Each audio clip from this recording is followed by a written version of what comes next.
think it probably makes sense for Larry to go through the site options, so that's. Yeah. I'd like, considering, I think we should probably save that for when Mike's here as well. I'm thinking maybe do the PDP update first. Does that make sense?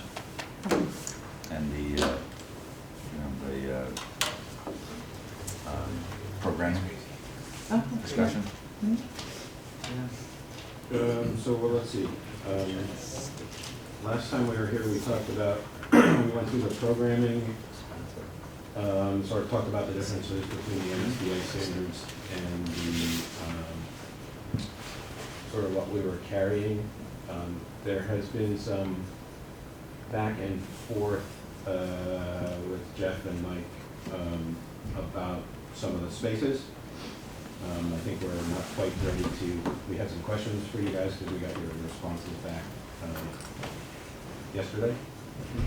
So what we wanted to do is try and review that in a conference call later this week, to make sure we understand the numbers correctly so that when we present it to folks.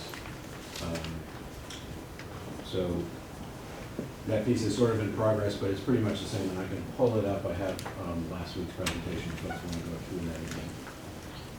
The PDP is on track, so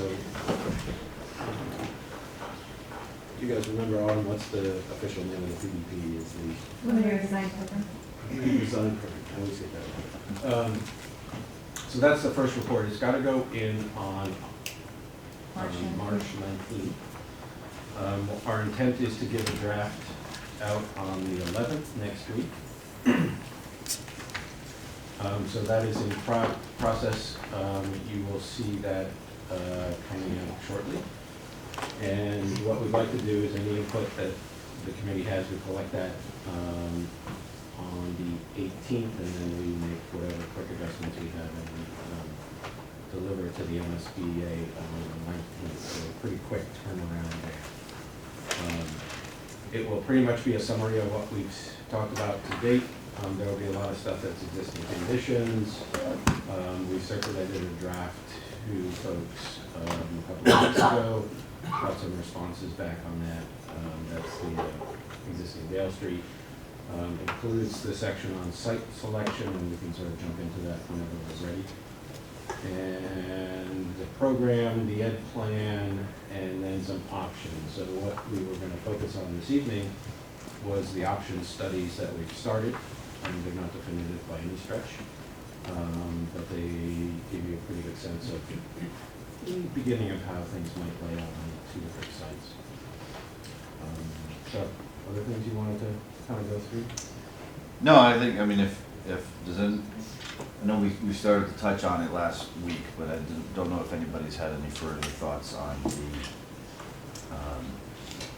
the programming that we talked about, space programming, where obviously, as Larry said, we're going to pull together the space summary templates, which we got some good feedback from Jeff and Mike earlier.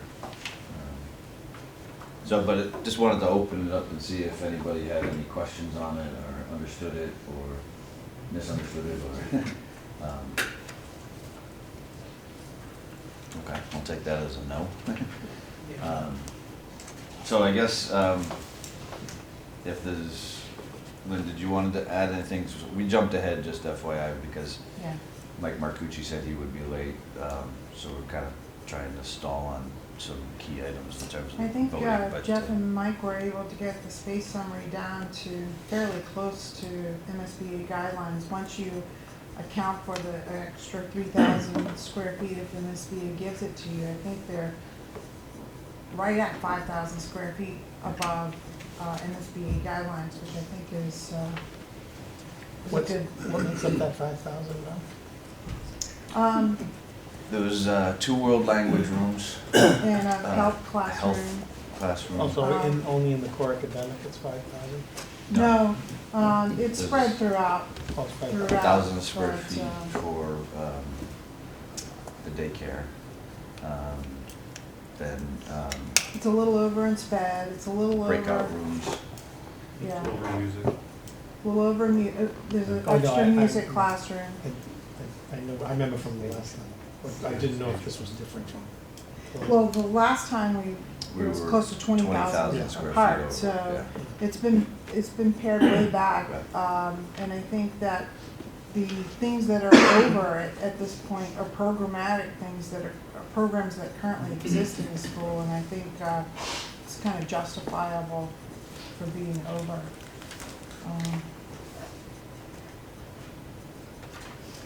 So, there's no more questions on that.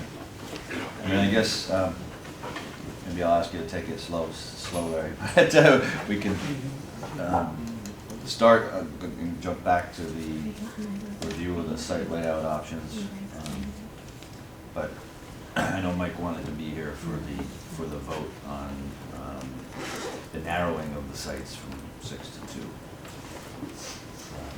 So maybe you want to You want me to review jump into the options? the options, yeah, And the other thing, two other things we wanted to try and talk about. One was, Mike, you had asked us to give a little bit of context of how classrooms are begin to be thought about in the schools these days. So we have some examples. It's not something we really get into until the next phase of the work, but in terms of understanding that. And we also wanted to talk about what we call exterior programming, which is cars, buses, and that side of things. So we have some things to see there. What we started to do is to develop schemes for the two sites that we've narrowed ourselves down to. This is the Dale Street site, and as well as the Wheelock site. And what we've got is several different alternatives for this particular site.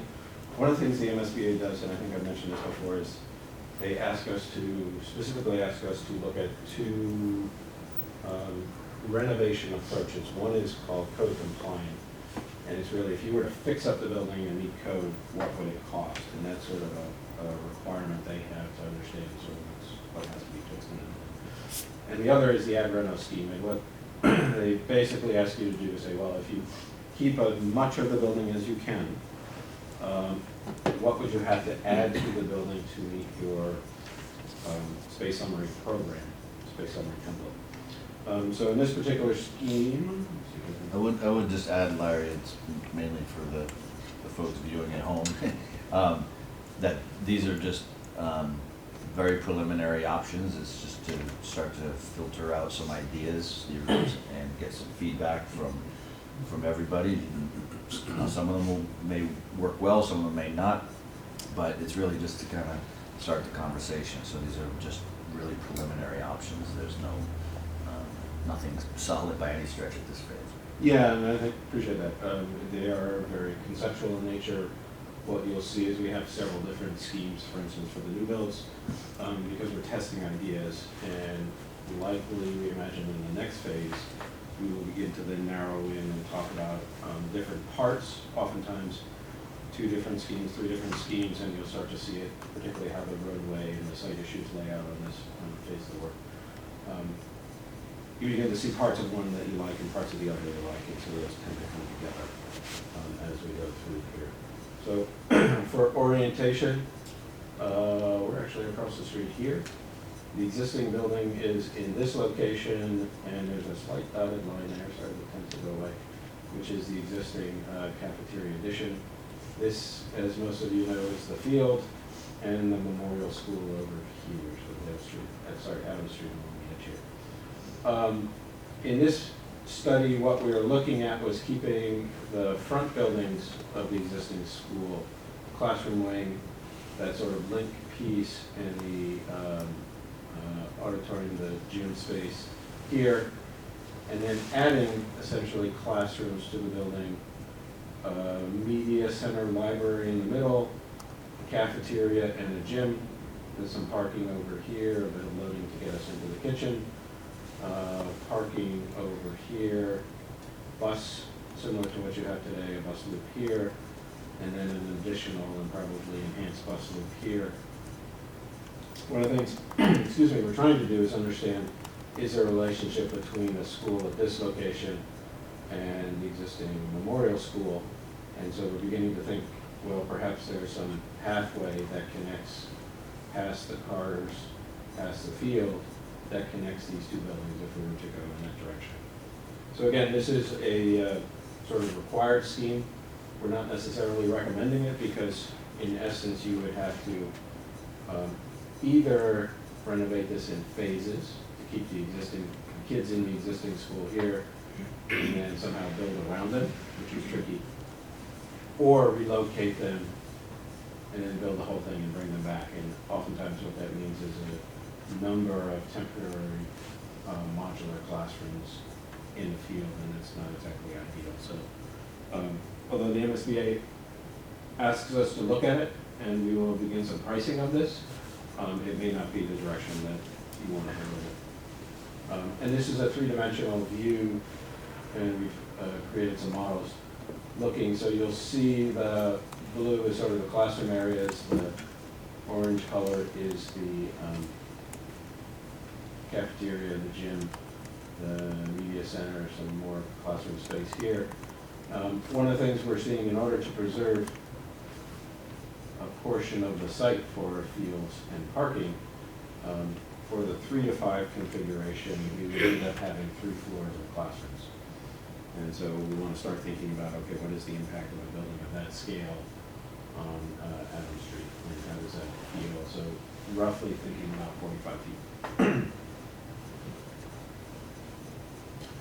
The second variation on that we were asked to look at by the working group was, what if the entire building came down and we sort of worked around it? You can see it's in many ways similar to the previous scheme. Classroom bar, the media center, library, administration towards the front, gymnasium, we got to move the gym over to the corner, and the cafeteria in the back fronting onto the field, parking, and again trying to develop this bit of a path and a bit of a courtyard to give this building some sense of place. Again, looking at a 3-story classroom bar for the three grade configuration, and the nice thing about that is you can say it's 3rd, 4th, and 5th. Presumably, if we go to a 2-grade configuration, 4 and 5, we would put it down to 2. And there it is again, a quick massing study, trying to see what that looks like. This was a second approach, which is the existing couple of buildings from Dale Street School stay and are repurposed for something else for the community. The existing classrooms and cafeteria bar in the back is taken down, and we essentially build a new building to the rear there. In this scheme, the classrooms sort of wrap around. Again, we're keeping it at 3 stories.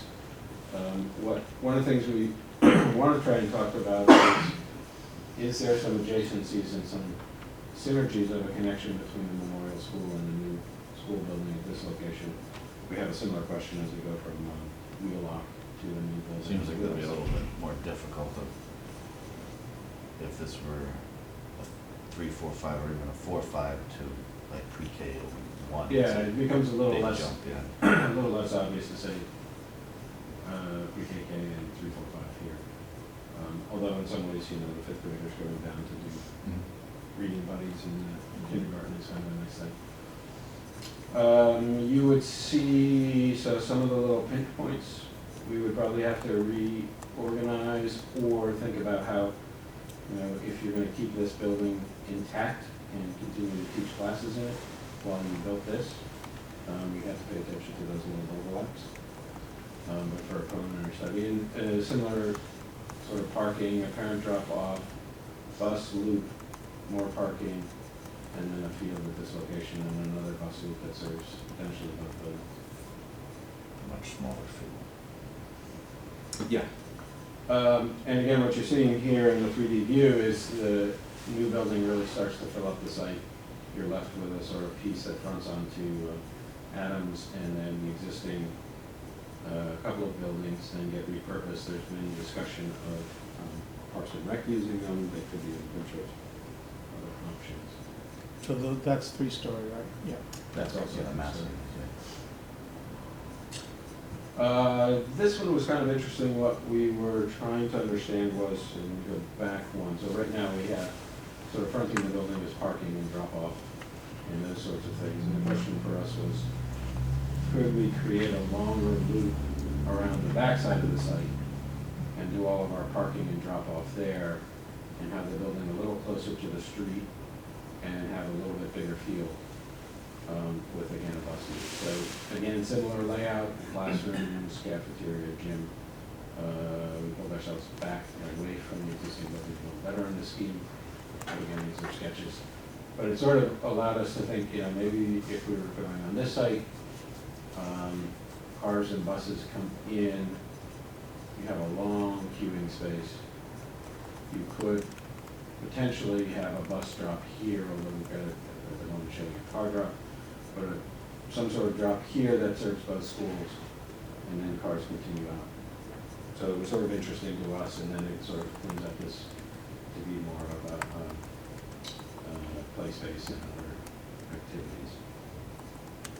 And that's what that looks like. Again, so really the conclusion at the moment is that we fill up the Dale Street site pretty well, and that if we are in the 3, 4, 5 grade configuration, we're likely to have a 3-story building in some configuration. Our intent, we're working on tightening up these drawings a little bit. These are a little loose or sketchy. And submit them for the PDP, so we're not asking people to choose tonight or next week, but rather submit them as options, and then the next phase, which is the PSR. Preliminary It's really schematic to report. prove that these buildings can fit on the site. I mean, it's not, Right. They're sort of test fits. And if we picked a particular option that we wanted to go forward, which we eventually will, there's a lot more work to them. I think you're gonna have to check that, like coming off of North Street, how that would work with Memorial there, and so that'll all be part of the next phase, the traffic study of that. Right, we want to look at, see how this intersection at the moment, we've got two things next to each other, which is not great. Yeah. Probably won't work. But have to And merge so it, we're merge doing it together, What we might want to do is look at connecting those two there and coming in with a wider throat here. Are those staggered times? No. You don't do drop off on the backside of Memorial, do you? No, preschool goes in over there, So it really would just be staff coming in and parking there? pretty much. And And then- preschool drop and off they'd be here there. before, preschool drop off. So, all right, so yeah, so this is the one that takes away Dale in its entirety. Yeah, and then we looked at, the question came up, if we were to take away Dale, could you fit essentially the softball, baseball field, which is in this location, could you move it over there? And yes, and then the other thing, Mike, you had asked us to mention the sort of field play area at 110 by 80. So we've sort of shown it, so it seems like a pretty decent sized field in this location. Let's see, I'm gonna go back. Yeah, it's really just a question of It's not bad. the baseball field and whether that would, I mean, any of these options on either of the sites, we're gonna be losing field space because we're putting a new, much larger building, so. Yes. So, there's gonna be some sacrifices made. Yep. Then we did a similar range of exercises on the Wheelock site. In this particular case, we don't have to do the ad reno, because we would essentially be building a new building and the Wheelock stays where it is.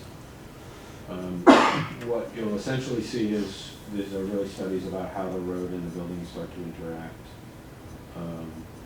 So in this particular instance, Elm Street is up here, there's existing parking and bus drop here, there's existing parking that kind of loops down here. There are the existing soccer fields that all go down here, which we've kept in all of the schemes, and the train tracks which run along this edge. So the Wheelock is at this location, the little arrow is where you enter today. This scheme was looking at taking a sort of ring road around such that cars and buses can in and do that. The new school would have an entrance sort of fronting on this part of the site. The configuration of this needs some work, but something similar in terms of drop off and parking. And then the two buildings sort of back to back create a courtyard. And one of the things we added was the question of the dimension. At the moment, it's about 300 feet. 300? 100. I was gonna say 300 sounds a bit much. 100, my eyes are failing me. And so could some of the facilities in here begin to support some of the students in here? So this would be 1, 2, and in this scheme it's 3, 4, 5. Could they use the bigger gym? Could they use the auditorium, cafetorium? Jeff, you had mentioned the possibility of special ed breakout classroom spaces. So is there a desire to have the students be able to walk across a bit of a courtyard here? And that's one thing we're looking at. So again, some play areas and fields, parking. The interesting thing is the parking begins to support the soccer fields for those sort of off hours and weekends. And then a potential for actually a pretty good sized field in this location. Although what we did realize is we still need to sneak a roadway through here to get the we can talk vehicles with down to the well site. Yeah, we can talk to the DPW about that, whether that is needed. They do have multiple access to the wells back there. Yep. Oh, yeah, we have it in here, so you see along there. But this is the view overlooking from Mount Wheelock in the front. A couple of fields. This again is the new school building, classrooms here. We are showing for the moment to try and keep as much of the site open as possible. This is still 3 floors. I think in Wheelock it's a little easier to think about if it were to go a 3-grade configuration. Could we accomplish that in 2 floors? We haven't really started to look at that in any detail. But again, a courtyard space and then the ring road that wraps around provides pickup and drop off as well as a front entrance. Actually, this option, go back for a second. Those 2 new fields are basically replicating what we're taking away. Yeah, there's a For the most part. With the exception of the Softball. softball. Baseball. Right. So, because that's really just wooded land right now with the road going through it, so at the very least, this probably takes away the least amount of field space for these options. Sure. The second set of sketches, what we tried to do was, Just on that thing, I think we need to think about, I gotta, unless you guys know something that I don't, but we need to be field neutral when we're done. I mean, I don't think like softball, for instance, we'd have to find a place to put another softball. I think the next version of the next one doesn't take the baseball field or softball field away. Yeah. Well, this particular sketch has a baseball field kind of off Elm Street, kind of at the edge of the parking Yeah, lot right right. there. But it doesn't, if you go to the next one, which is, it doesn't show it here really. oh, yeah, sorry. Probably there, I guess. To do an overlay. Is that In some ways, I accurate think- size? I know it's I think it's Little League / small softball. I don't think it's actually softball, I think it's Little League. It's looking a little small in this diagram. Yeah. And This probably, Is it a full regulation softball field? probably we'd want to put that down here somewhere so that fly balls don't land in Yeah. colors. But there is a version on this that doesn't take that field away. I think it's the next one. Yeah, Yeah, that one there. yeah, that's So in this more scheme- accurate size. What we were interested in is if we ran the roadway sort of down the middle of the site and essentially use it as the front door for a new building, as well as then access, creating some access here for Wheelock. We again get this courtyard space started between the 2 buildings. We're about 170 feet apart. We would come down, and I think this will need some more study, is to say there's sort of a car pickup and drop off, there's some parking and bus. We're trying to keep the buses out here rather than down here. What this does is allow more of the recreation spaces along the edge here, as well as then put parking near to the soccer fields for those nights and weekend activities. And sort of thinking about, rather than saying the building has to front onto Elm Street, put the building front onto a roadway entrance here. And that's sort of a second look at that three-dimensionally. Again, a new roadway configuration. We did want to do a lot of studies for this to see how it would work, but you can see sort of coming into the building here. Wheelock stays its current entrance, and the courtyard space here that begins to be that shared activity. And we- as folks were noticing, this is keeping the baseball done because we're not driving a bunch of stuff around the backside here. And the lacrosse field behind Wheelock, And the that gets cross to the field Gallup behind Place, the- Wheelock that up is- there. One out of the two.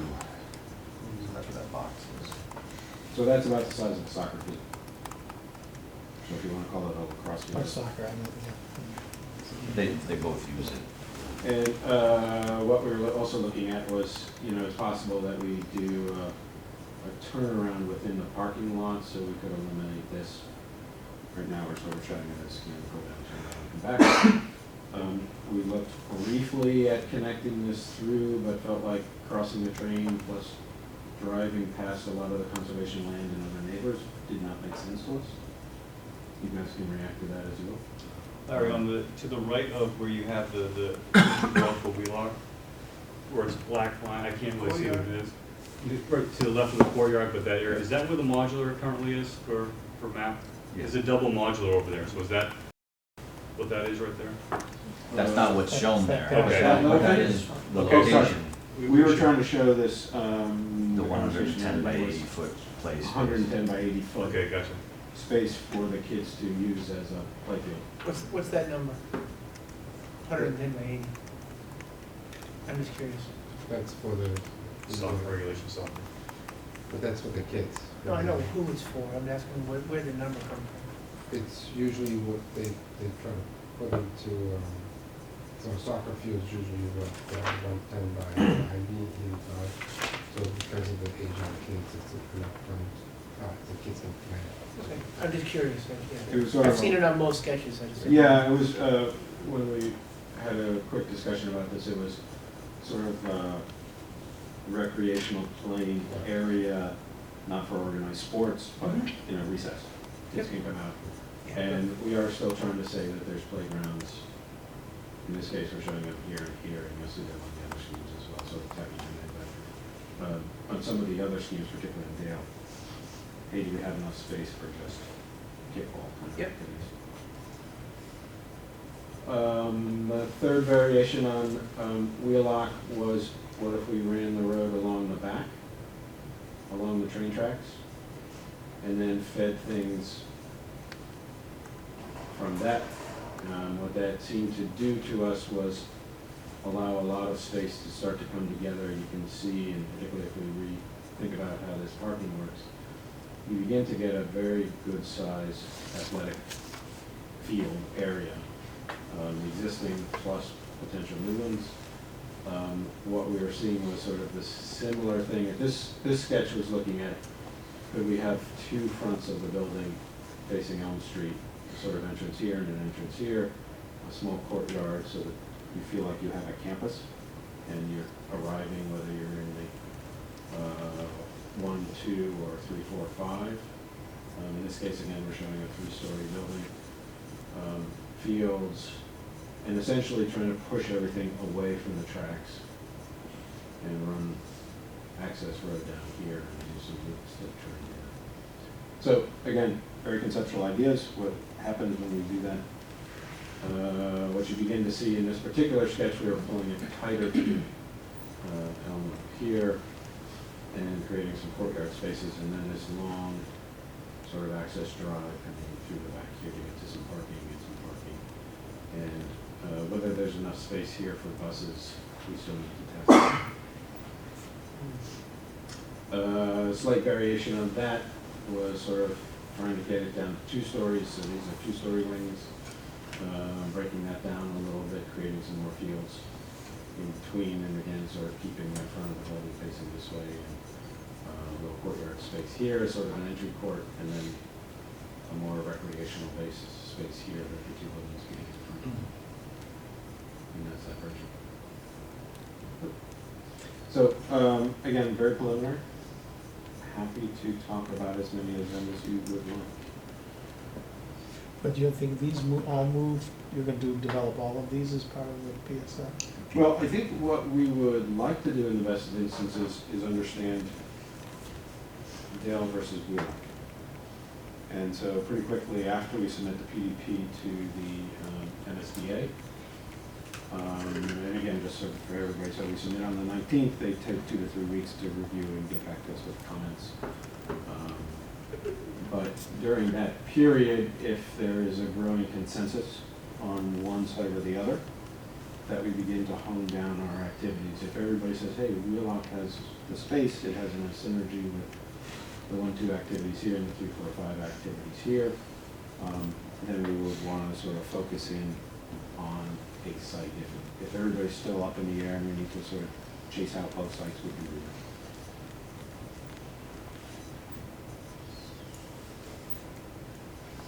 So you, not right now, you mean like next meeting? Oh, not in the next few days. No, and the basic thought was to, again, as Lynn was pointing out, it's a little bit of a test fit activity just to show the MSBA at this stage that, yeah, that things can kind of fit on these two sites. But I think one of the key takeaways for me from this exercise was, especially at the larger configuration, it's a very large building, and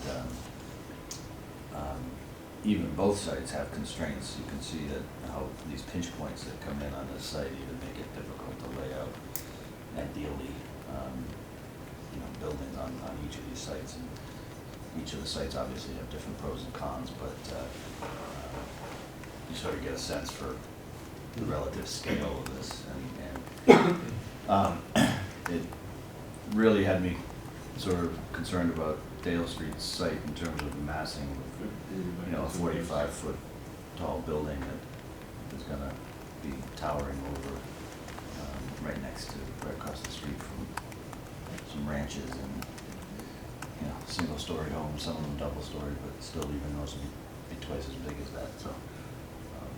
The other key thing is you can see, especially on this site, is the reduction in the amount of field space, which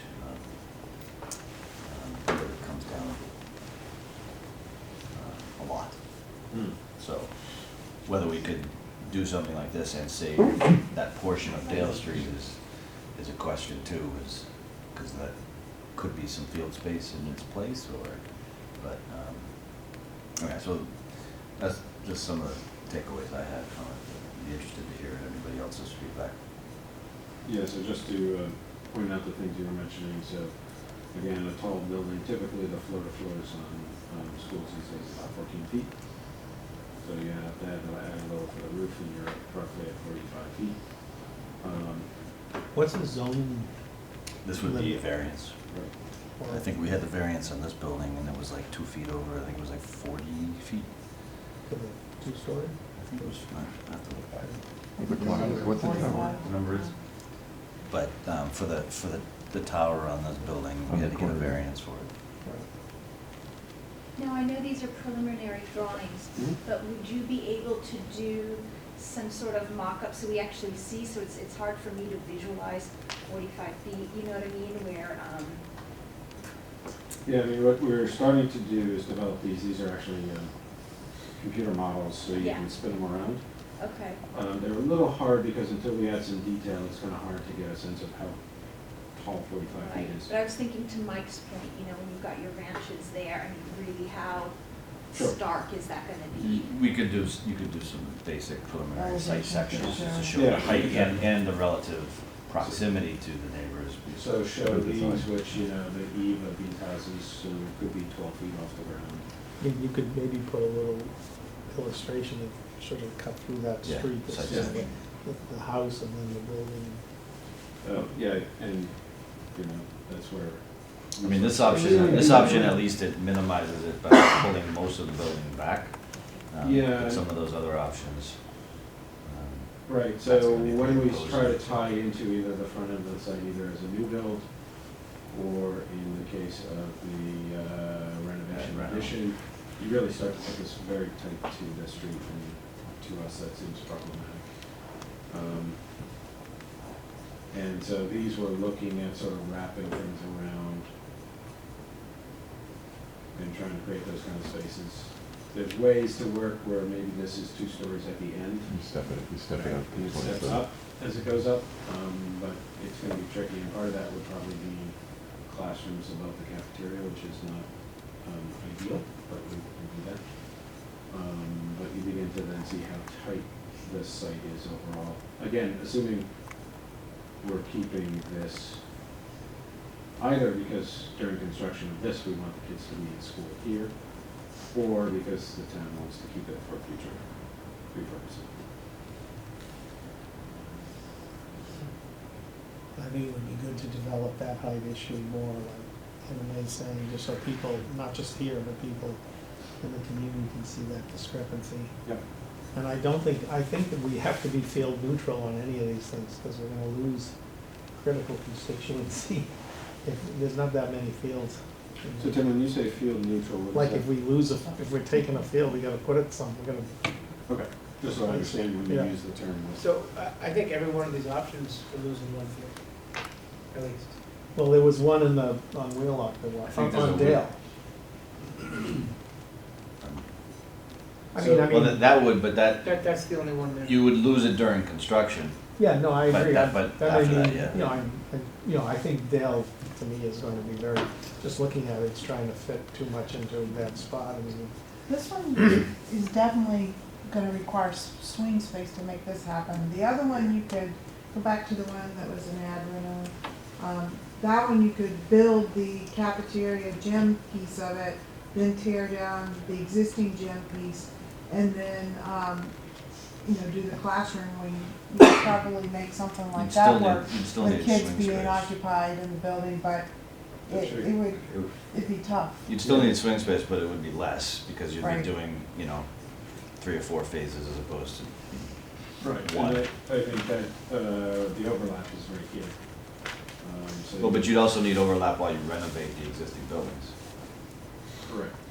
So you presumably have to build that first. first, probably have a few modulars, move the kids out of the classrooms that are on the other edge of the existing cafeteria, over to here perhaps, or somewhere else. Build this classroom wing, move the kids out of here into there, and then renovate that space. Yeah, There- right. There's not a lot of classrooms in that, is there? In that cafeteria currently? There's- Yeah, Yeah, in the library. Right. And but the library probably could be made as more of a attached to it, yeah. first phase. And we could look at different ways, maybe the classrooms are back here, and the gym cafeteria is here, so you build that, and the kids are there, and then you come back and build. Probably the that connector piece in the middle has to be first, and then cafeteria gym, and then, Right. But you can begin to see the sort of Rubik's Cube that starts to happen. Build this, move the kids, build that, move them back. Yeah, it gets expensive. And it adds up really fast because the overall construction time increases for each phase of those projects. And then you're doing intermediate work between the different phases, so that, one day they're in school in this part, and the next day they're in school in that part.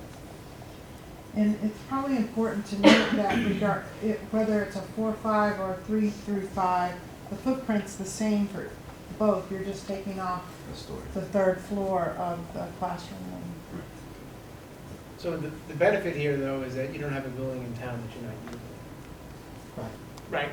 I mean, that's like, when I look at the overall scheme of it, you don't have an empty building. That's not code compliant, that's not, something that we're all agreeing is well past its due. That's gone. So that's the true aha for this site, is that I see. Yeah, the question is, what premium are you paying for that? And I You're think paying it's for also it. just better site planning, because that site really, a suburban place like this in Yeah. that area really doesn't support 3 buildings on it. Right. you know. I agree, That yeah. was- Let's see what goes from the traffic and everything else. Yeah, I mean, we're certainly squeezing parking. So I have a hard time, when you laid out the parking on both sides, were you just kind of like visually aligning it, or were you actually counting spaces and things like that? So. It looked like some of the Wheelock sites were, I mean, this, you can't do it anymore, I agree. But on the Wheelock sites, you know, you go down there on a Saturday and everyone's parking on a field right now, like that, you know what I mean? And it's busy. So, it didn't look like there was enough parking on the Wheelock sites, if you ask me. I think- Mike, I didn't tell him to say that, by the way. Well, What I the was talking scale about of Monday. this Oh, really? looks a little bigger than the drawings of the Wheelock, right? Yes. Like, that's The not- scale of Dale Street is a larger Yeah, yeah. scale than this one. So this is 1 to 200, what was the other one? 1 to 100. Also, Okay. it's twice This as is a big. much larger site, it's a much larger. So, yeah, site. this is roughly the same as, oops, sorry, that version. I mean, So- ultimately, whatever site is chosen, we'll talk about what the quantity should be. Yeah, I get it, I was just curious to know. I think that you raise an interesting question, which is, if we pick the Wheelock, are we building the parking for the school operations? In which case, it might be a different number than if we say, well, we want to build parking to support after hours and weekend activities. Oh, but they don't overlap, right? So Yeah, that's the the- school parking is being used during school hours and the fields aren't. Right. When the school is not being used, the fields are, so there's no need, in my opinion, to duplicate more of that. I So agree. basically, this will add a significant amount of parking Right, to one the way. site that doesn't exist today, which is why the grass is being used. Is Wheelock currently crowded parking? Yes, in the day? very. So this will be. During the adding day? a lot of parking. During the day, it's crowded, and then during the weekends, it's even more crowded. Right. Yeah, we can look at the counts, but, I think it does have to take into account how it's used. We're not doubling up, but I think Yeah, you've yeah. got to pick the larger of the two numbers. It's like heating and cooling, you And know? trying to understand what it is. Talking Talking about Wheelock during the day? Well, the field is open, and there's no parking in the opposite side during the day. So I think our general approach would be Yeah, it's always empty. size the parking for the school, right. and then the weekend activity happens. My sense is because, again, either of these are gonna be putting on this site a larger school than we currently have. And the parking counts associated with, to support that, are going to increase the parking significantly. And we're not gonna be taking any parking away outside of the, obviously, we're shifting where it is. I know that secondary loop to the east of the entry is utilized, I think, mostly on the weekends, on Yeah. that grass field gets full. Oh, yeah. Or like a conference, or like whatever event is held at the school. Yeah, the weekends are definitely Elm full. Street, both sides of something's held in school. Yeah. You have one major event that held at the Wheelock School, and both sides of Elm Street are parked all the In the way. neighborhood across the Yeah, the street. neighborhood Yeah. across the street. You're It's saying just- that- The other Yeah. thing to note is these driveways will likely be built such that you can have a queued up car and still let emergency vehicles Sure. through. So you could do parallel parking along them as another, I mean, we'll never be able to park for the worst case, Yeah, I get it. the big stuff. Parent nights or whatever, yeah. We can't handle little stuff now, I mean, Well, it's, that's the. we don't that's what wanna, have to fix. we also don't wanna turn this into, Yeah. you know, a paved site. I mean, there's a lot of benefits to this site, that it's a beautiful natural site, and you've got these big fields, and I certainly don't wanna look at over paving. Yeah, either. and we do have to look at the amount of pervious and impervious according to zoning. So we have to- Now, are we thinking the buses are gonna be parked here? that's what we were hoping. Oh. So we did have that discussion about, That adds to the equation. That's for instance, do you take a space like that and say that's bus parking? And we can start to look at that. Is there any issue with the railroad as far as noise or not? I don't know what's their distances there. Well, There Wheelock certainly is- is. Yeah. It's certainly something to think about. We're trying to, obviously, this was a concern, putting the classrooms. right up That to- was the one, yeah, I was wondering about. It's not- Yeah, It would be sort of fun for the kids when the trains. I mean, they go by Wheelock right now, and there's a little bit more of a buffer than that shows. Twice a day. That's twice a day right now, yeah. Yeah, so one of the things that was going on was, And there's an 11 o'clock one, right? looking at a roadway down the middle and sort of serving things on both sides is kind of efficient. But it did push us in this scheme to being pretty tight there, and then you would build this with a fair amount of acoustical mitigation so that it doesn't impact the classrooms, but that's money. Would you even do that for once a day while school is in I don't know. session? Last couple of times. I think, I just, like, my concern is that eventually, I mean, I think we've talked about it before, that, you know, passenger rail's gonna come down there at some point. It sounds like it might eventually, but I don't Yeah. know, it could be 20 years, yeah. Could be, Yeah. could be, but I've seen the T on there before on a Friday afternoon, just testing it out. I mean, they're replacing all those ties, and something's going on there, so. Just something to think about, so we're not blindsided by that. It's a What's crack the line. road, I've walked back there with my dog all the way to the end. Absolutely. Where does that go? The wells that are down there. Water Down wells? at the end, yeah, there's two wells and, pumping stations. Okay. Um, Is that the only access to it now? Nope. You get the other side. Okay, you so get if it. we don't have a road, we're not over. Well, we need to talk to the DPW about that, because that is their primary access right now. Mhm. That's the way they get down there, and they plow it. I could call up the Google map, but it essentially rolls off and then there's a small crossing of the rail. And that crossing goes out to 27, and then the other one, I forget where it goes, but it's off in another direction. So there's a multiple, two other Yep. access points. Okay. There's no gradient on that towards the tracks, is there? I vaguely remember, but that might be farther down where it starts to.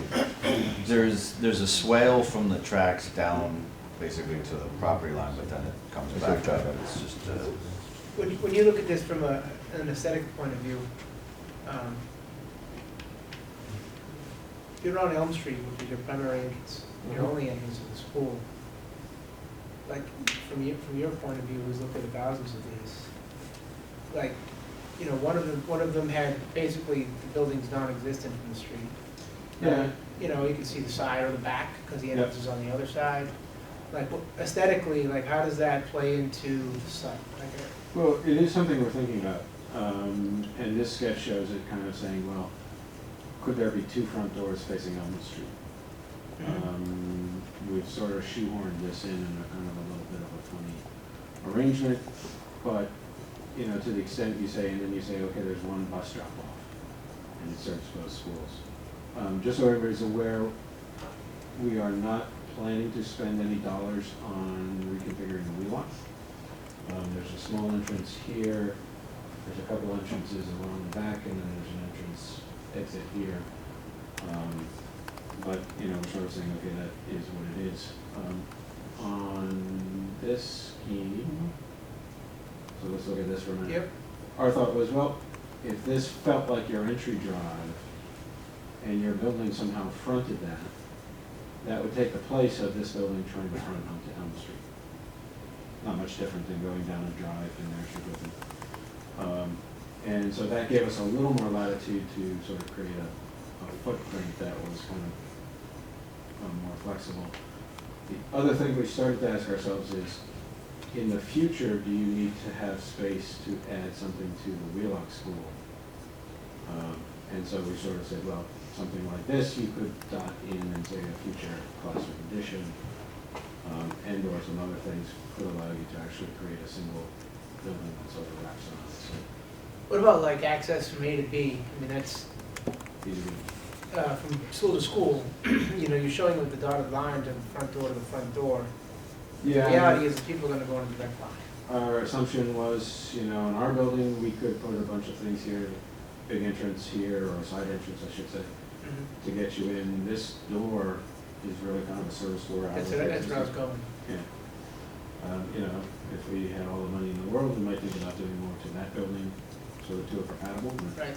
you know, Well, we anything don't. within the means. With code doing that, Right, yeah. exactly. Yeah. And then to go back to your point, this scheme, we're sort of looking at, okay, the front door for the Wheelock stays facing Elm. Again, the long drive comes around, there's some sort of configuration here for drop off, and your building fronts that. And so essentially, other than we would want to make sure this looks nice, but it's really sort of the back of the building or side of the building that you're seeing from Main Street. Back-to-back configuration. Yeah, it's essentially back to back, and then you've got classrooms and classrooms sort of fronting on a nice little courtyard. So would a wheelock and the orange be the same height? Those orange or? So Wheelock is Two stories. in here. And then the orange? This I'm is- just trying to think if you're visualizing it from the street, how, again, I'm just trying to Like figure story and a out half massing. height and how that fits into the neighborhood and, Sort of at this scale of thinking, we usually think of the gym and the cafeteria as double height. So essentially 2 floors, because you got 28 feet or so. So this would be 2 floors, and this is 2 floors, and this would be either 2 or 3, depending on our configuration and whether we start But you're- stretching out further on the but side. then we can get like more sophisticated views perhaps. Oh, yeah. Oh, Okay. okay. Oh, yeah, yeah, yeah. I'm just, again, These are very, how very, things tie into the neighborhoods, I'm sure. Yeah, and these- Conceptual ideas about, for us, the main thing was thinking about how the buildings sitting next to each other and how is this roadway starting to work. You're also putting the gym to the front, which has the least fenestration on it. You might want to consider the classroom where the gym is and the gym where that short wing is, so that you have more interest to the building that you can see from Elm Street. So We'll swap the calf in the gym. one of the benefits of this site is that if we end up with a 3-story option, you know, it's gonna be tucked behind Wheelock. Yes. It's gonna be, you know, it backs up to, you know, the conservation land and the train tracks. Yeah. And, there's really not a lot of neighbors that are, structures that can even see it, outside of the ones directly across Elm Street.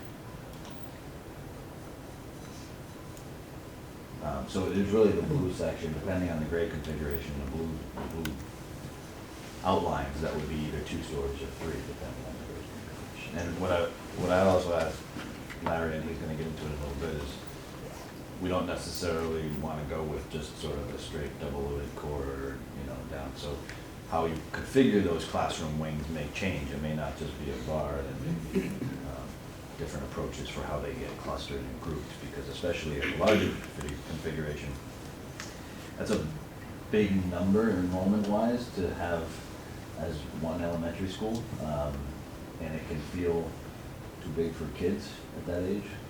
So sometimes breaking it up into neighborhoods in some sort of form or fashion is a good way to concerns there. And that might be a good segue, unless folks have other questions on the site studies, to go into the classroom discussion, because it is, again, it's some examples. I think, again, just so everybody's aware, we're not asking you to pick a particular site nor a particular version, either tonight or in the next couple of weeks. If people start to lean towards one side or the other, that would just help in terms of trying to narrow things down sooner rather than later. But essentially, we will be developing these a lot further, to your point, starting to look at some more detailed stuff. These are sort of quick, nominal ideas about how these lay out, and we will be looking at them more specifically in the next round of work. I mean, in my sort of initial take, I think we should explore really the Amaretto over at Dale, because I think that new building in the middle is really squeezed in and creates problems around, you know, like losing that field. I know it's not a big deal, but So Tim, what you're saying is, one of the ad reno that you had, the next one, I think, the previous one. sure, so, and maybe this is good to kind of. just I mean, to people- my mind, that's worth exploring, and then the number of the new, you know, several of those new options over at Wheelock are worth Yeah. exploring. Well, we certainly have to explore this for the. Yeah, SBA. right. But I mean, I think it's actually beyond just having to, it's worth, kind of to some of the comments Mike made, there's some merit to that potentially. I If it's think- not super disruptive, That's the thing that jumps out at me is, yeah. how do we manage it? Well, that's Keep the what we're kids going to next phase. school and. And the cost implications. Yeah. Right. And we can begin to sort of lay it out so we can understand it. But I'm not sure, I think that any of, I mean, I don't see any of the new ones. I mean, Still have the the same only problem, still other, What? Yeah, sorry to interrupt, Mike. Right. You still have the same problem with an empty building at the front. You know, if you build in the middle where the fields are, you know, what are you doing up well, front? well, here's the Well, thing. there was There's- thoughts about possibilities. This wouldn't necessarily, you would not necessarily keep Dale Street, you could potentially, if you wanted the fields back, you could demo the whole thing. I mean, that's an option. Whether that's the right option or not, I don't know, but, There you you know, that gets you, but what that does also is that makes a pretty tight relationship between Memorial and the new school. How many feet is that?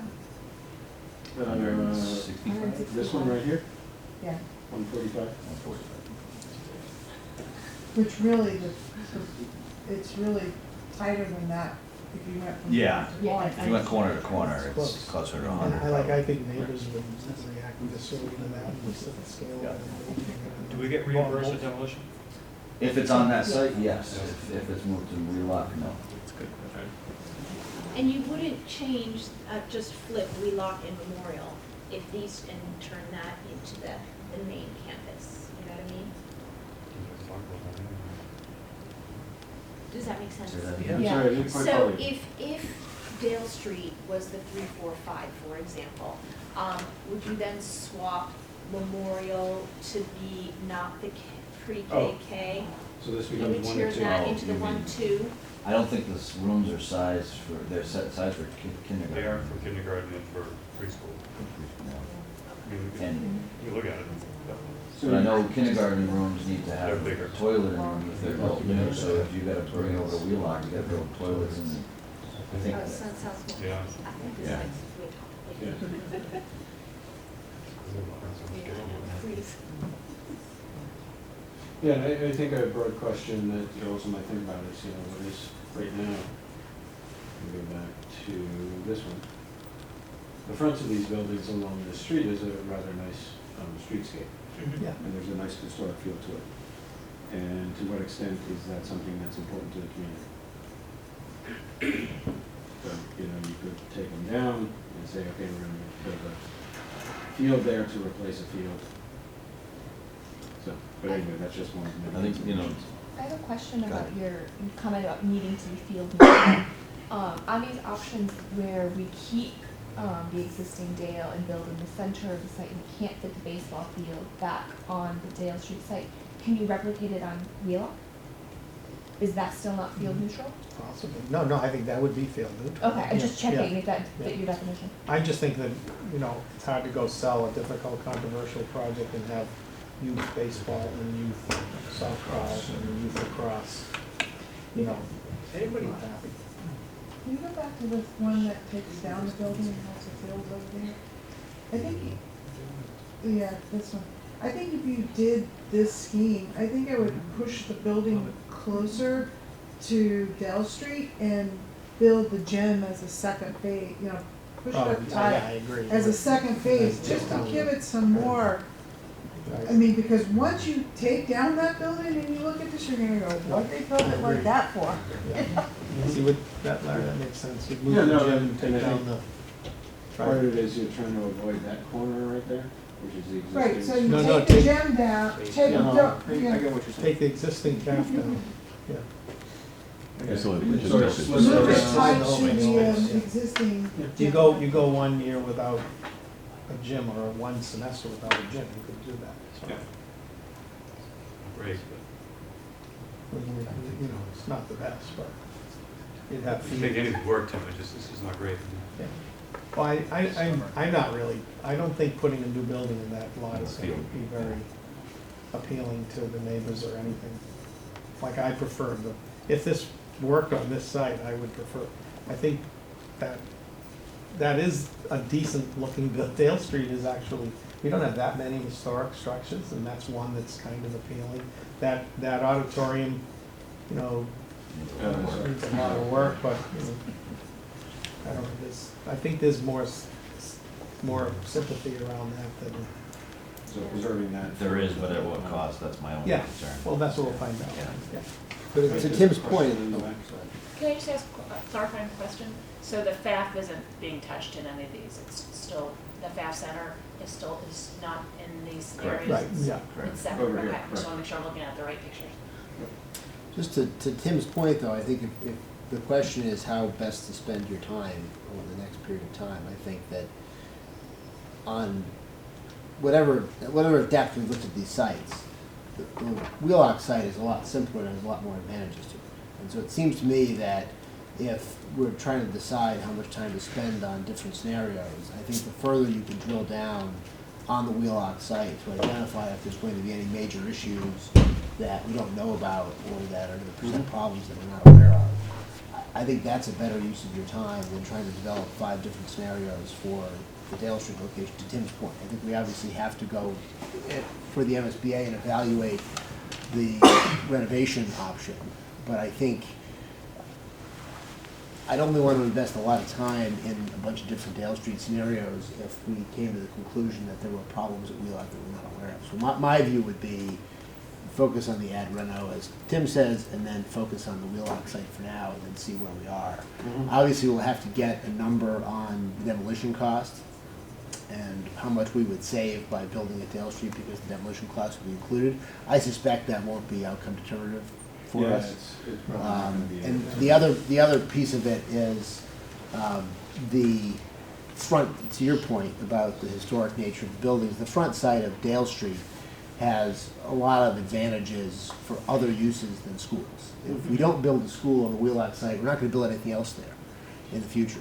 Whereas if we built the school on the Wheelock site, even using the facades and some of the portions of the existing Dale Street school, that could be a different kind of municipal building, depending on how we could sort out the language of the deed and the grant on which the town got that land. It has other uses, it has potential uses for housing, for senior housing, and so on a lot of levels, the Wheelock site is a superior site, I think, and we want to do some diligence on the Dale Street site, but I would rather find out sooner rather than later if there's going to be a major issue on Wheelock, rather than investing a lot of time in a bunch of different Dale Street scenarios. So I agree with Tim that if you just focus on that one because we have to, and then put the energy to Wheelock, I think that's a better use of your time.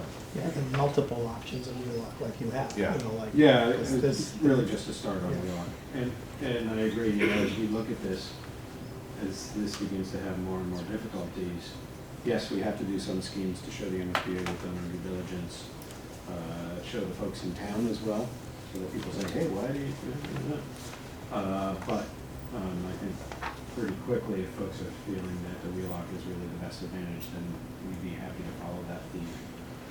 Again, not asking you to do that tonight. My I fear think is it wouldn't be bad to do what Ann and A asked though, is a view of the little. site section.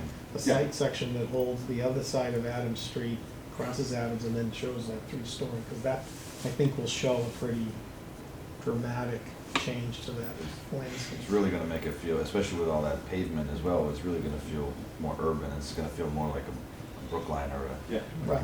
Like Harvard than University. Medfield, so. Yeah, with that, I would probably do the other side too. There's a bunch of backyards that That's back right. up to that those fence ones- on the other side, yeah. and They seem closer than they look in that picture. They do, Yeah, I mean, picture when doesn't do it justice, yeah. either of these schemes, we could flip these two because those will be shorter and say, okay, the cafeteria's here. But still, that's a pretty good size jump up from the current context. So, as Mike had mentioned, we've been showing these kind of as bar shape. And if everybody's ready, we'll jump into a little bit of classroom thinking, not really thinking on our side, but examples. Let me ratchet through all this. Okay. This is a little bit of a preview for the next round of work under the PSR. There's a couple of things that are going on with school configurations. One is the idea that students are not listening like we are today, or talking or listening back and forth. But a lot of times kids are working independently, they're working in small groups, they're doing projects, they're doing all kinds of things that, for those of us who remember old style teaching, is a really different world. And the classrooms in particular are being stretched and parceled out in ways that then facilitate that kind of learning environment. This is a couple of views sort of axonometric views of classrooms, so that both the same, what you're seeing here is sort of a normal classroom, but then outside the classroom are some breakout spaces with windows. This type of thing allows teachers to say students are on their own, they're out working in the hallway, they're developing that sense of independence, they're developing their self-direction, but at the same time the teacher can keep an eye on them and make sure they're not up to something. You are seeing breakout rooms, so the idea that students have specialty sessions either with speech, language kind of things, or just general reading. So a lot of times little breakout spaces that allow that sort of small group activities to happen. And Jeff, I'm giving a very broad overview of what you guys do every day, so if you want to add in, just jump in. What that ends up doing, and this is a floor plan of the building we're building out in Harvard, Mass, and we thought it was a useful way to kind of see. This is an elementary school, similar to basically that same drawing. So you have sort of a traditional classroom space here and here with project areas, special reading areas, speech, math tutorials, more project spaces. So essentially these facilities, rather than, if you think of in the old days, you have a hallway and a series of classrooms that plug into it. So as Mike was starting to say, you're starting to open that up and create a sense of neighborhoods. In this case, we are trying to say that the grade 2 classrooms are working together, the grade 3 classrooms are working together.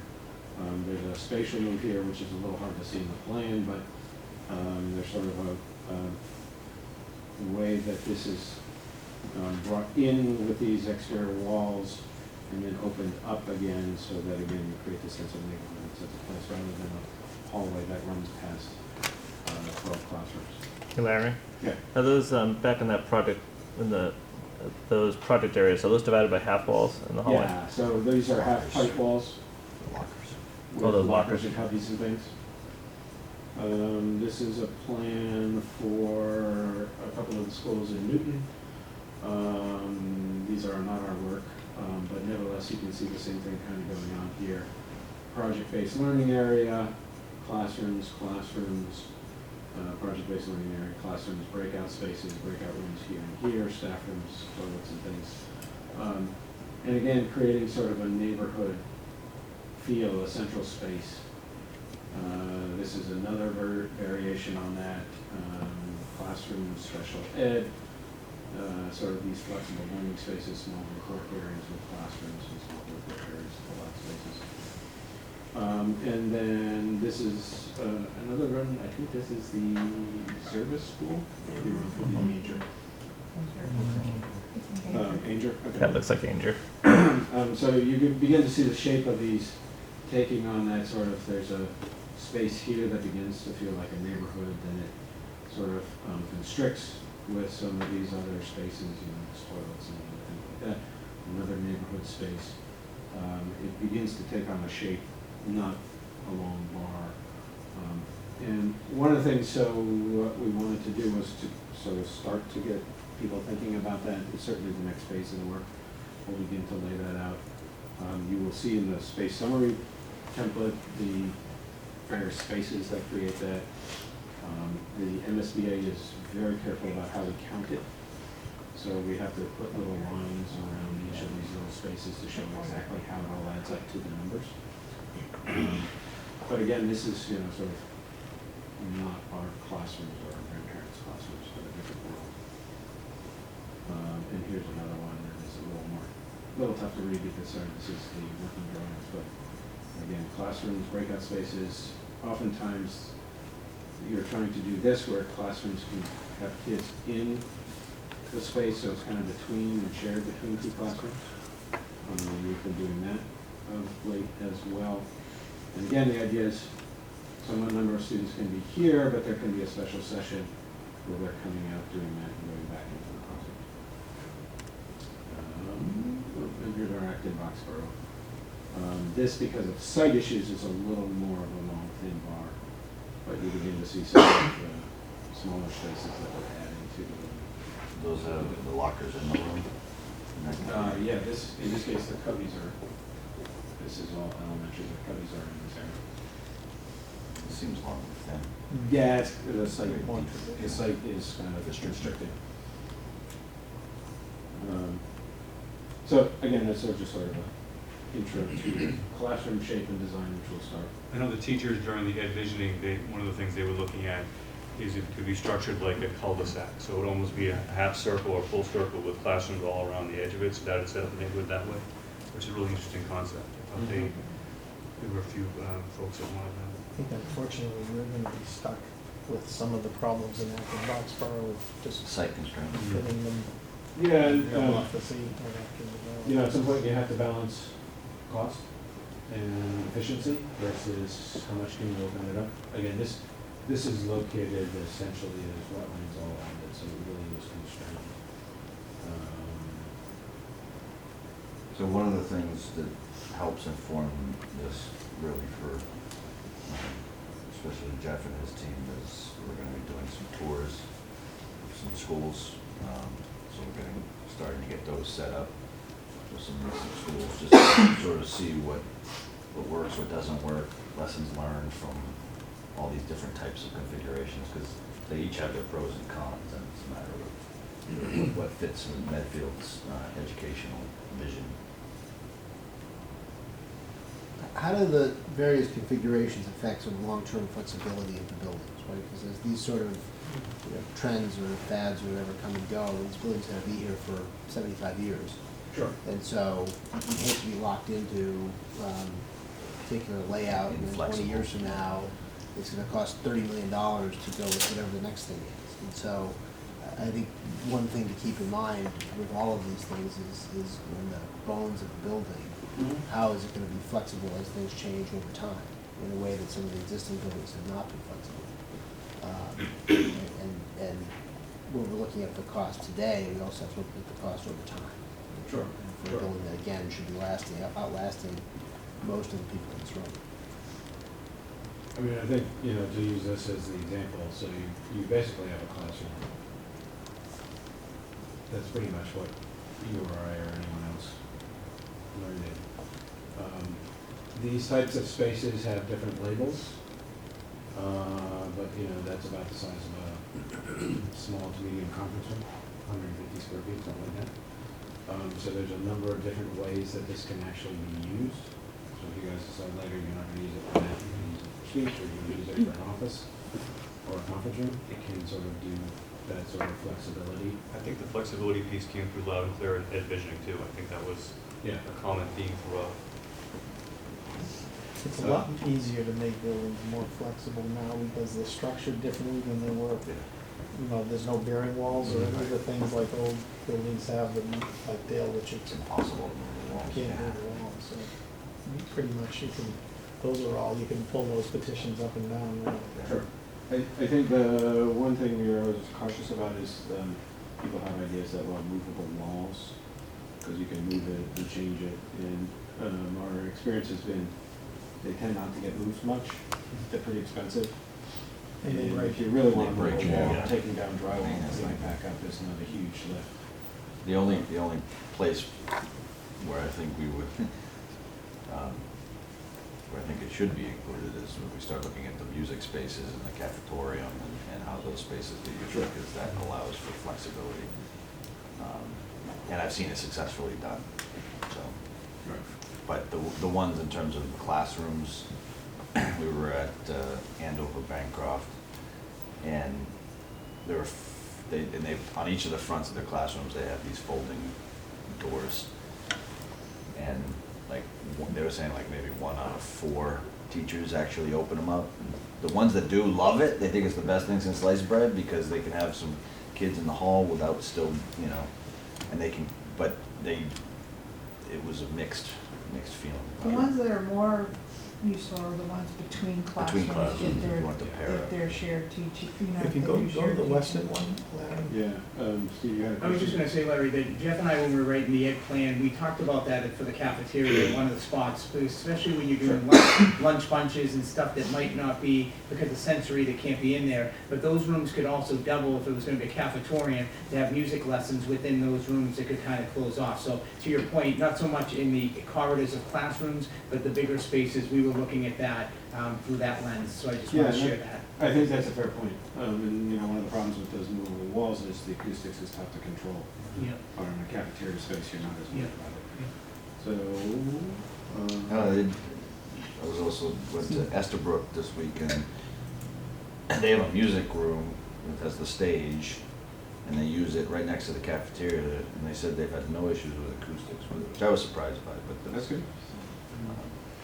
See those bottom classroom pairs? And then they have that middle room there. Those are separated with movable, and they basically, you can have like a breakout area for that classroom, you can have a breakout area for the other classroom, or you could join the two classrooms. And- So this wall here is movable, that one is Right. movable.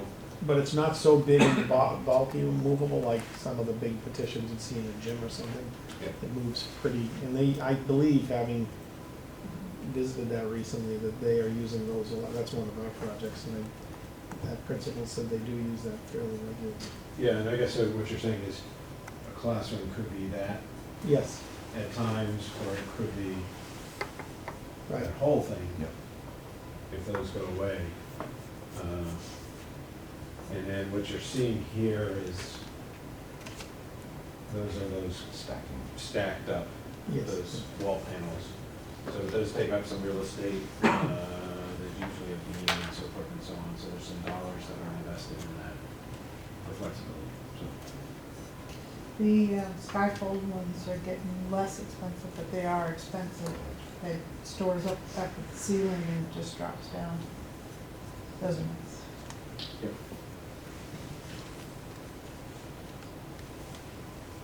I think the next thing we wanted to try and do was talk through a little bit, I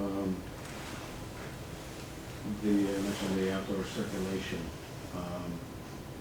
And I think there's some places we need a little bit of input, but this was trying to essentially set up, what do we currently have, what are we planning for in the future, and you'll see a little question mark here that we need to sort out.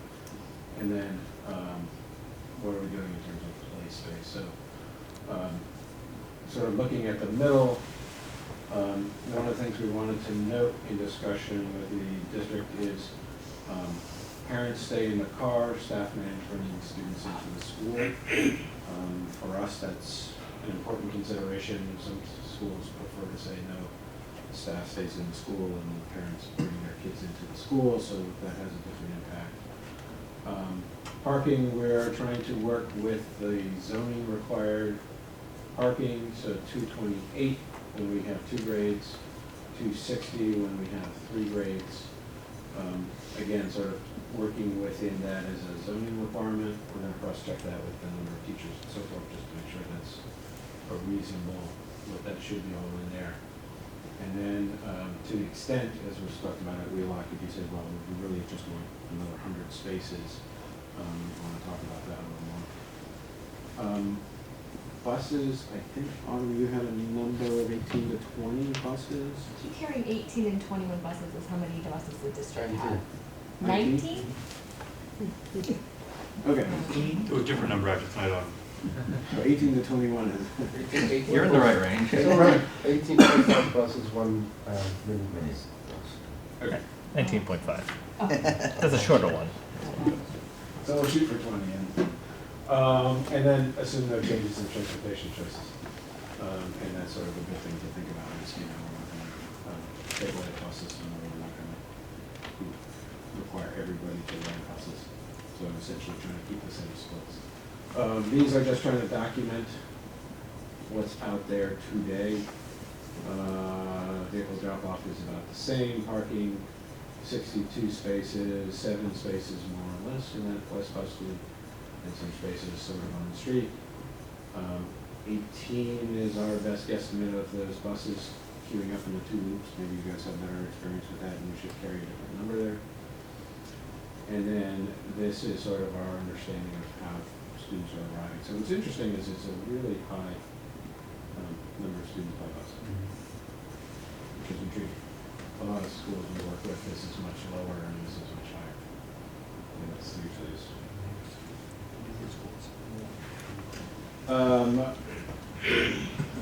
What we wanted to do on the outdoor spaces, replace any fields disturbed, so that's trying to be that field neutral. We are putting in a caveat whenever, to the extent possible. We know how to play with that 11080. Michael's getting a lot of play with the 11080. He threw it out at one meeting, it's everywhere. And I think we can test it, you know, let's go and measure the space outside and see if that is the number. And then separate playgrounds for the Dale Street population. It's worth talking about the daycare opportunity for a minute, but essentially trying to have two separate playgrounds. Sorry. So when we say 11080, we're talking yards. Oh, isn't that interesting? Yes. Oh, Yeah. that Just makes a FYI. huge difference. Yeah. Because you said I soccer was gonna field, say, and I'm it like, seems so small. That's like a tiny 8,000 square feet. Yeah. Yeah, I mean, Thanks, Don. Well, that's useful to hear. Okay. Christine Lilly wants to bring in a small spot. exactly. So those squares I showed you earlier? Yeah. Right. There's 3 times too small. Okay, thanks everyone. That's why we do drawings. And one of the things we wanted to talk about, there has been discussion about adding a daycare center to the building to help this faculty, this teacher. And we're working on showing that in the space summary template. I think what we wanted to point out is that we would need to have a playground for that daycare, because we're not sure you want to mix daycare size kids with kindergarten size kids. Or, sorry, 3, 4, 5 kids. Two different playgrounds. Two different playgrounds. So, I think that was it for sort of new stuff tonight. We can go back to the site stuff and go through that. So but before we leave this slide, I just wanted to circle back, because people were asking about parking. And just, you can see what the existing is versus the zoning minimum, and you can see the kind of increase we're talking about for either site. So, unless we talk, a variance for some reason, it's gonna be a significant increase in paved parking. Another point on that is that parking is minimum for the new school only, so if we go on the Wheelock and reconfigure all the existing parking for the Wheelock, we'll have to include that population as well, so it would be even higher than that. Right. I was just going to say, because I think most of the schemes you've seen, we're assuming some amount of reconfiguring of Wheelock's parking. And so there's the likelihood we would be rearranging things and potentially increasing the amount of parking there. Or you could go for a variance to match That's the the other number of option. staff, Correct. if you wanted to minimize parking. I didn't think they had a school, I thought this, do they have zoning for parking for school use? I thought there was, Yeah, it's 2 spots per classroom, plus anything for an auditorium, or if you've got built-in benches and chairs. two spots for what, for the auditorium? No, 2 spots per classroom. And then how And much? if you've got an auditorium, it's 1 spot for every 4 seats, or 1 spot for every 8 feet of bench in a gym. A lot of towns don't have zoning for schools. Actually, does the school fall under zoning? It's a Dover amendment if we wanted to do it. Yeah, you could Dover amendment it out, yeah. That's a worst case scenario. Yeah, we try not to. Like Dover, or it's a good thing. I need spots. Yeah. And I mean, we want to put this parking in if we can get it. It's, to me, it's a balancing act. I think, we want to have enough parking, but not too much. Because either site is going to be impacted by, stormwater runoff from all of this that we're going to have to deal with. So there's a cost implications for all of What's this. the impermeable surface rule? Oh, lot coverage? Yeah, what's the impermeable surface? That's the other concern on, I think it's 40%? Do you remember the 40%? Yeah, I think it was the 40. way the aquifer overlay reads, it reads as 40%. I had a question into Sarah Raposa on whether or not that applies to the school program. Cause it's a little ambiguous if it's just for commercial or if it would apply to this project or not. I haven't gotten an answer on that. Okay. I'm not sure she would have an answer on that. Conservation Maybe trying to probably. get it from someone who does. Or maybe the conservation? Well, conservation would certainly take precedence, I think, when all said and done, because at least that's the feedback I got from Sarah. She might have it, I think, I looked it up for residential recently, and I think we got. So I think what we're seeing is, Wheelock, we have plenty of space, and Dale, we like, and we may be seeking relief on that. Actually, is Dale an aquifer zone? Yes, so both of them are in the primary aquifer district, but most of the Wheelock site is additionally in the wellhead protection district. And there's not, based on the preliminary discussions I've had with Sarah and with interpretations from Mark Sorrell, it's just a matter of what we would do it on either site in terms of stormwater runoff. We would have to manage that. So they're almost identical in terms of the requirements for stormwater runoff. And we would need to have a sit down with Conscom, and I think Board of Health also has some stricter, I think they have the stricter Regulations on it. Yeah. regulations And on I that. have those, but they don't list a specific impervious area requirement. Right, just that's based why on storm. she was referencing that, and I think we're gonna end up with a third-party review on this, Yeah. because they don't have the expertise to really do that, so. So, just on the same subject, is it, is the whole site in consideration there?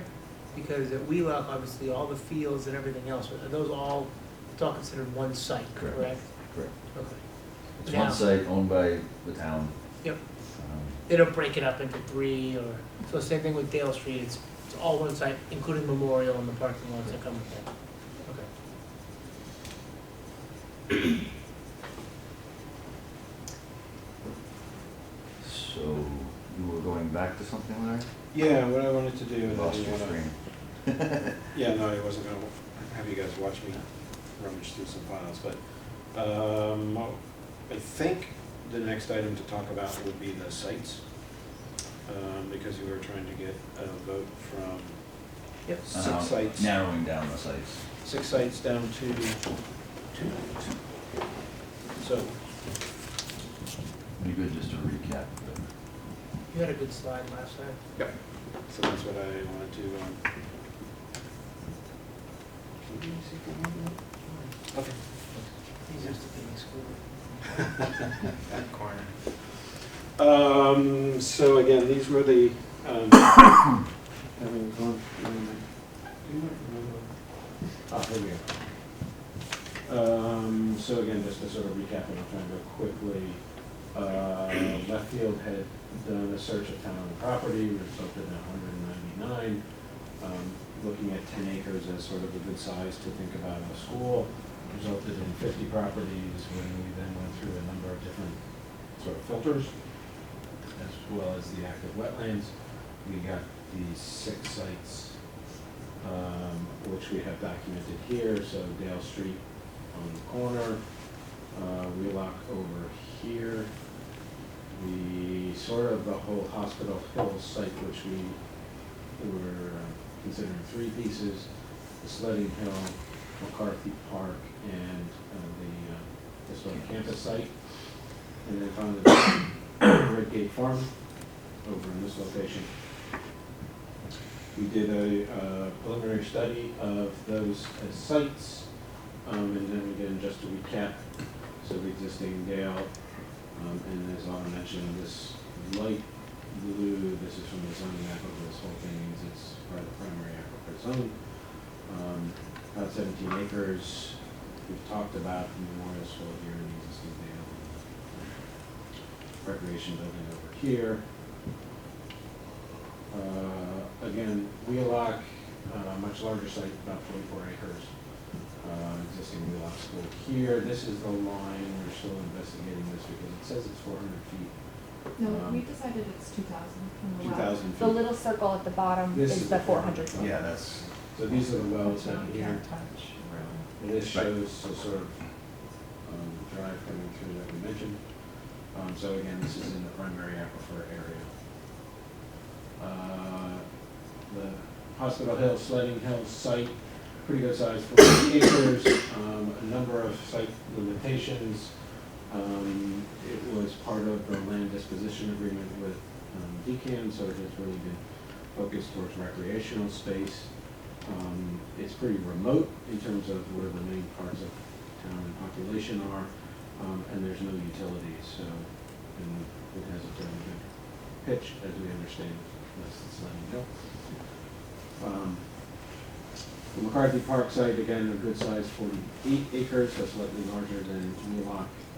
A number of recreational activities here, partially covered in wetlands, and really being part of the reuse plan for recreation.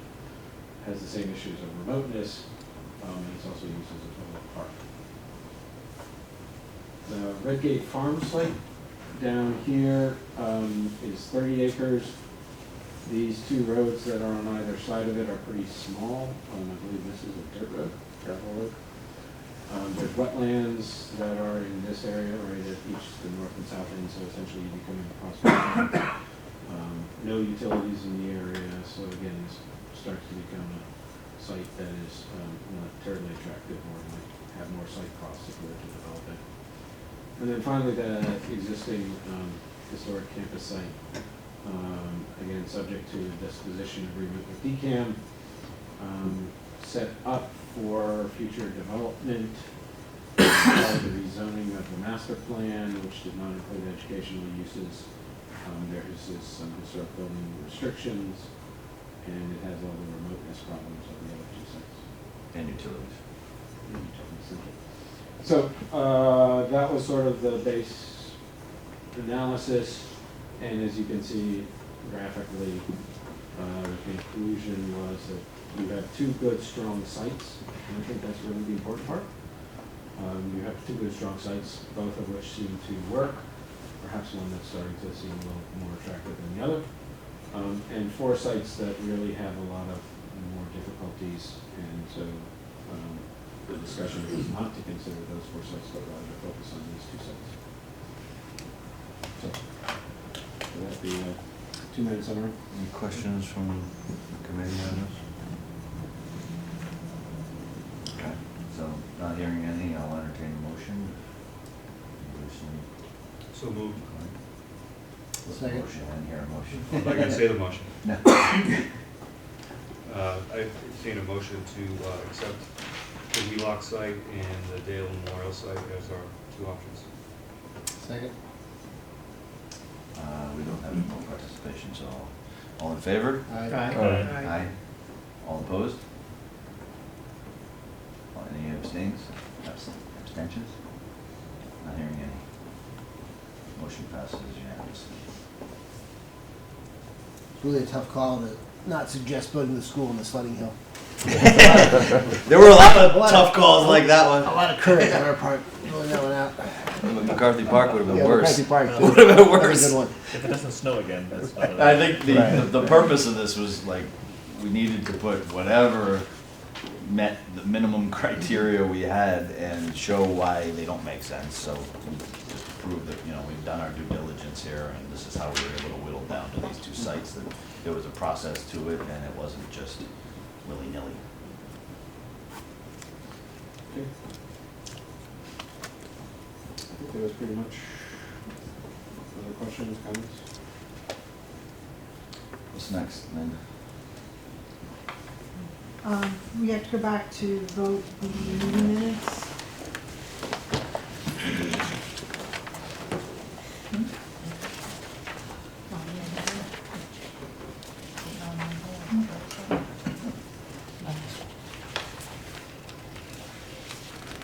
Put in here that I kept forgetting to ask Mike Marcucci on the phone if he knew what it was.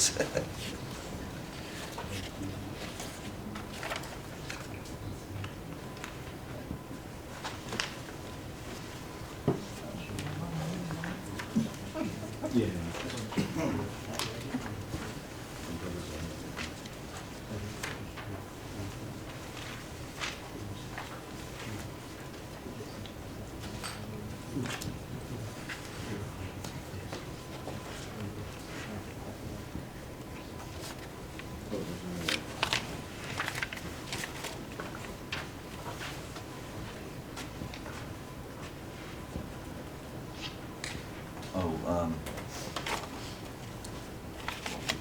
just reviewing. Did the ERR get approved last night?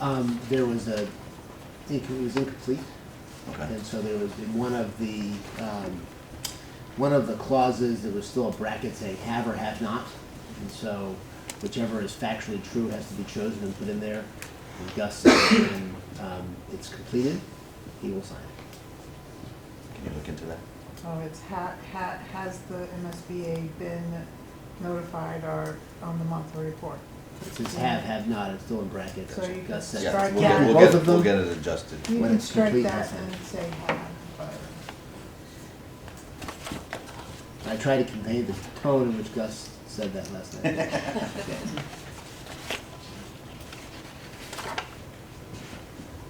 But we voted to authorize him to sign it when, Once that's filled out. Did anybody have any questions on the process moving Nope. forward? the only comment was on that. All right, good. Any questions on the minutes? I would move that we approve the minutes as submitted. So moved. Second. All in favor? All right. Aye. All opposed? Any abstentions? Motion passes unanimously.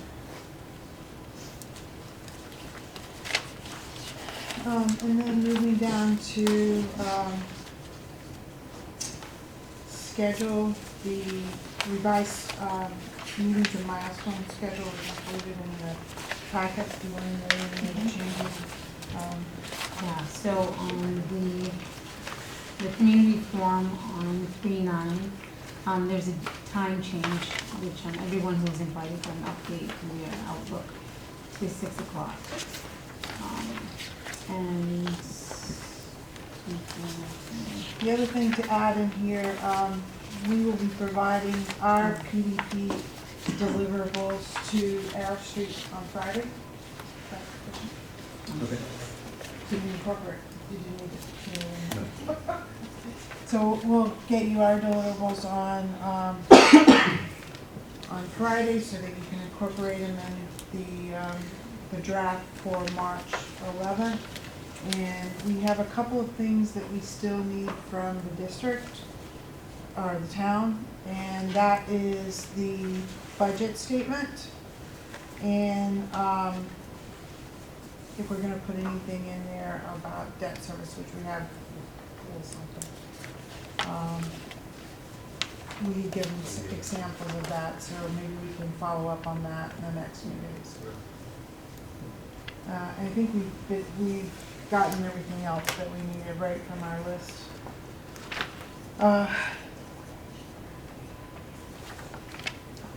Yes. We also have the local actions letter that lists basically all of the meetings that we've had, and that needs to be signed by the same people that the BRR needs to be signed. Yep. So I will send that when I send the revised BRR, and hopefully that's just a matter of signatures. All it is verifying that we did indeed have certain required meetings throughout the process. I don't know if that probably wasn't discussed, whether, so I don't know if you're gonna wanna take that up, but I think the only basically. question is whether that has to be approved by the board or not. If it's just a certification by the chairman, It's a and Gus could sign It it is. without And he's even having a called a meeting. certification letter. But Yeah. you'll wanna make sure that you have all the backup demonstrating that all those meetings were held. Well, that's all the minutes need to be. As part of the package, every meeting minute and every, will be included in the, Because I won't be the one signing it, so yeah. that's fine. As long as it doesn't need a vote of the board, you can do that. Our next meeting's not the 17th. So, do you think we need to put those packages together when we send the letter, or will For- the? For the The whole chairman's signature, submission be part of it? you'll want to have the whole thing. Okay, all right. You won't certify the existence of meetings that we cannot verify. Okay, good. With good reason. So we should get that to him as soon as we can. Obviously, I know that takes a lot Yeah, of we'll time have to that, prep. we'll have that to him by Friday as well. But if for some reason he wants to bring it up on the 17th and Mhm. formally, you know, Yeah. that's fine too, because we're not submitting till the 19th. And We can that's slip really, that in. it's really procedural for the most part. What does VRR stand for? Budget revision request.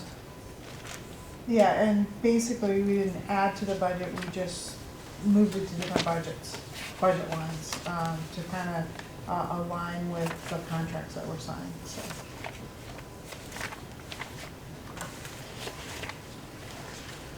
Okay, and then, down to the budget. So, I'm sorry, Go ahead. Lynn, to interrupt. So just going through these milestones, upcoming, especially, I know we've got our community forum slated for Monday. And Left Field put out some flyers for people to hand out yesterday's voting, which I thought was great, just to try to drum up some additional interest, try to get the community engaged. As well, the mobile digital signage also had it out. Correct? I sent an email to all parents. Just, I know we've talked in the past about how to drum up a little more participation from the So town. the volunteers that went to the polling stations Yeah. yesterday and handed out those farm flyers, Yes. or at least the volunteer. Volunteers, plural. It worked out. I thought that was it was well worth the effort. I agree. Oh, I think, yeah. So anyway, I just wanted to note that on the night. And thank you, Lynn, for putting together, I mean, you did put a lovely color one together, but I thought it would be viewed as very extravagant, so we could go black and white. Good. I thought about that, because I thought about taking the color blocks out of the back of it, No, so that's all right. that It it worked was out easier to beautifully. print, because I know when I print, it takes a lot of ink, so. So when we look at the upcoming after PDP, page 4 or 5, so we have a building committee meeting, must be more, but we have a building committee meeting in April and May, and then really on that June one, before community sort of checks out for the summer, we need to, that's really when's the big vote going to be? I think it is that June meeting, isn't it? July 1st. No, it'll be the board, the MSBA board vote. No, our vote to pick Oh. up preferred option. It would be in, July the 1st. June, the June 10th. Well, because Oh, because, they yeah. gotta develop You're it. right, yeah. And that, plus people leave and we need to do that vote. I think we need to be very, I think it should be the July 10th, and we do have. June 10th. That's what I meant, yeah, sorry, June 10th. And we have tentatively put some put a form in here, but we may need to So start this is, supplementing this, yeah. this phase of work. It's Right, just- My point is, there's only 2 meetings. well, that's And I why, think we need to have like a more detailed plan of what we're gonna see at each of those meetings and how we develop. that's what I asked Lynn to work with Arrow Street to put together a work plan, because we may need to add, every 2 weeks Yeah. instead of every month, especially during that phase.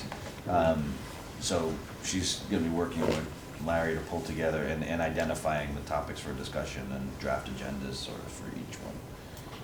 Just so there's a full plan in place on how we get through that. Because I think PSI people phase. around here don't wanna know what Yep, they need to be.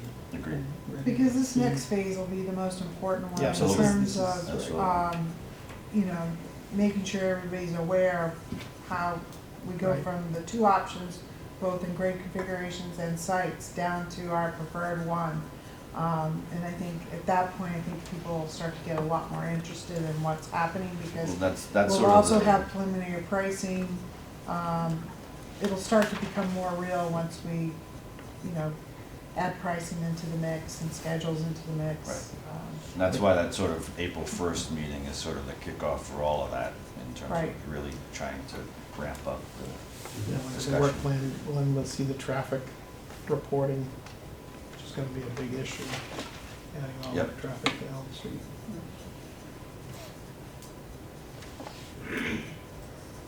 So we're gonna need to finalize some of those supplemental services amendments so we can get those people started, because Yeah, and we had that on the agenda for tonight, but I think we're postponing that again, right? And,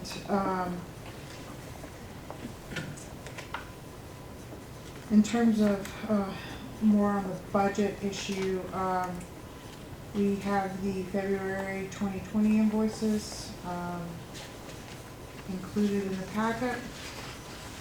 And with approval of the, you know, if these are approved, we will be at, expenditures, we will be 21% spent, of the budget.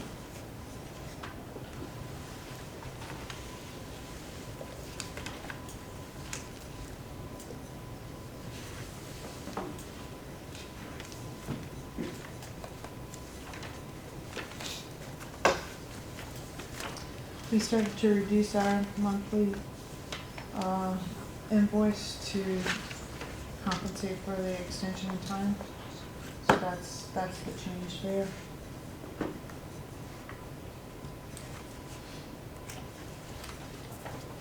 so I'm assuming you're asking for approval on the invoices. Are there any questions? Any invoices? 2 invoices, one for Left Field for 12,000 and Arrow Street for 34,500. Not hearing any questions. Is there a motion? Motion to approve invoices for Left Field and Arrow Street for February 2020. All in favor? Aye. Aye. All opposed? Any abstentions? Not hearing any, motion passes unanimously. We have the next meeting scheduled for March 18th. Hopefully you will have a week to have reviewed the PDP by then. We ask that if you have any comments on the PDP that you get them back to us so that we have the opportunity to kind of incorporate them by the 18th, and we can tell you how we incorporated them at that meeting so that everyone else will be fully aware of what we're going to be submitting to MSBA on the 19th.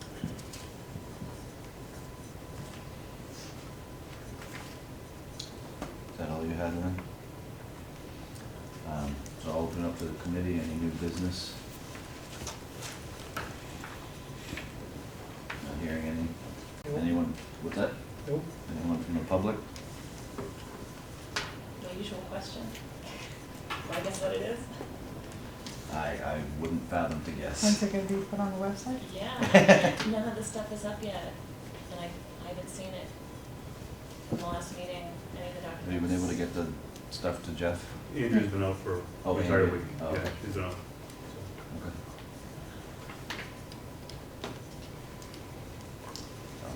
But going forward, can we get the stuff posted when we get it? Just have it cleared up, You mean the, the meeting packets and stuff. before the meeting? Well, Yeah. before the meeting? Yeah, Well, we usually turn them in the very next morning, so. We get it the next morning, absolutely, yeah. yeah, We just but why, received it out all what's week, so. the difference? If people wanna look at them when they're here, they can look at them when they're here. Sure. I mean, we find it, we post all of our packets to the Board of Selectmen before the meetings, and so if people are, the 3 people who come, or the people who are watching the TV, if you're talking about a document, they can look at the document and follow along with it, particularly where we have these longer documents we're looking at. So I would like to see it posted when So, we get it. usually the packets have draft on, but we could post them and then we'll Well, if just you have post the them draft, replaced the next morning with final after I they. don't know if I wanna have, keep double posting. Yeah.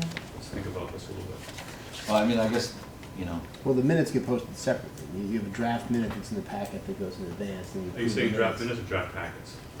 No, I just meant within the packet, there's draft meeting minutes. Oh, yeah, that's. And so so you got to swap Yeah. them out. we usually, Well, the minutes should make get them final posted, the the next minutes should morning. get posted separately anyway. Right, Yes, yeah, they yeah. do get. Entry They're on a for- separate website. Yeah.